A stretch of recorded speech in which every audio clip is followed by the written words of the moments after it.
À l'occasion de la Journée mondiale de lutte contre la tuberculose, l'Organisation mondiale de la santé, OMS, appelle à investir sans plus tarder dans la lutte contre la tuberculose en apportant des ressources, un soutien, des soins et des informations.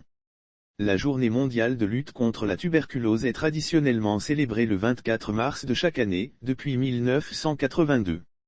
Elle a pour but de sensibiliser sur la maladie et ses conséquences sanitaires et socio-économiques. Le 21 mars déjà, l'OMS a publié un communiqué sur son site pour interpeller les professionnels de la santé.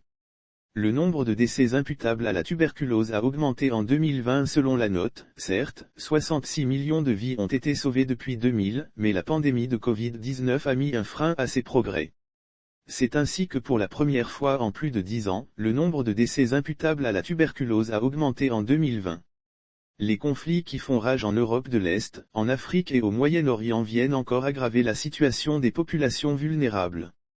13 milliards de dollars par an les dépenses mondiales consacrées au diagnostic, au traitement et à la prévention de la tuberculose en 2020 représentaient moins de la moitié de l'objectif mondial de 13 milliards de dollars par an d'ici 2022.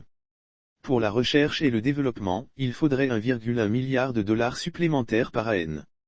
Lire aussi Covid-19, le port du masque n'est plus obligatoire, ce qui a été décidé pour les voyageurs, il faut investir de toute urgence afin de concevoir les services et les outils les plus innovants pour prévenir, détecter et traiter la tuberculose et en élargir l'accès, car ils peuvent sauver des millions de vies chaque année, réduire les inégalités et éviter des pertes économiques colossales, a déclaré le Dr Tedros Adhanom Ghebreyesus. Ces investissements offrent de formidables rendements aux pays et aux donateurs, grâce aux coûts de soins de santé qui sont épargnés et à la productivité qui augmente. 63% des enfants et des jeunes adolescents de moins de 15 ans atteints de tuberculose n'ont pas bénéficié en 2020. La situation est pire encore pour les enfants et les adolescents malades de la tuberculose.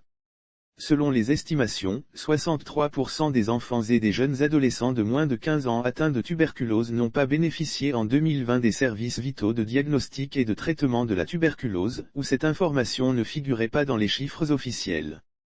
Cette proportion était encore plus élevée, 72% pour les enfants de moins de 5 ans, dont près des 2/3 de ceux qui répondent aux conditions n'ont pas reçu de traitement préventif contre la tuberculose et restent donc exposés au risque de contracter la maladie.